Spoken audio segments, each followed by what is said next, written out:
સરદાર ગુર્જરી ડિજિટલમાં મહત્વના સમાચારો પર એક નજર. અરવલ્લીના અપહરણ કેસનો આરોપી દીપકભાઈ પરમાર આણંદમાંથી લોકલ ક્રાઇમ બ્રાન્ચે દબોચ્યો.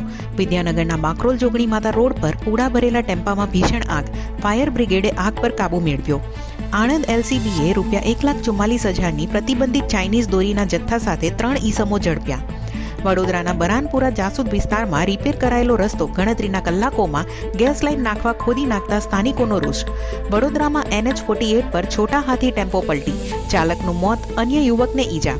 સુરતના ટેક્સટાઇલ માર્કેટમાં લાખોનું ફુલેકું ફેરવનાર ઝડપાયો. 9 વર્ષથી ફરાર સુશીલ જોશીને ઉધના પોલીસે ઝડપી લીધો. ગીર સોમનાથના પ્રભાસ પાટણના પીઆઈ MV પટેલ ગેરશિસ્ત બદલ સસ્પેન્ડ. જિલ્લા પોલીસ વડા જયદીપસિંહ જાડેજાએ હાથ ધરી કાર્યવાહી. મધ્યપ્રદેશના બરેલી પીપરિયા સ્ટેટ હાઈવે પરનો 50 વર્ષ જૂનો નયા ગાંવ પુલ ધરાશાયી. 4 લોકો વાહનો સહિત નીચે પટકાયા. 10થી વધુ ઈજાગ્રસ્ત. BCCIની મોટી બેઠક. ટેસ્ટ રણનીતિ, સિનિયર ખેલાડીઓ સાથેના સંબંધો પર ગૌતમ ગંભીર અને અજીત અગરકર બુધવારે બોર્ડ સમક્ષ કરશે સ્પષ્ટતા. ભ્રષ્ટાચારના આરોપોને લીધે કરિયર દાવ પર લાગતા ઇઝરાયેલના વડાપ્રધાન નેતન્યાહુએ રાષ્ટ્રપતિ પાસે ક્ષમાદાન માટે માફી માંગી.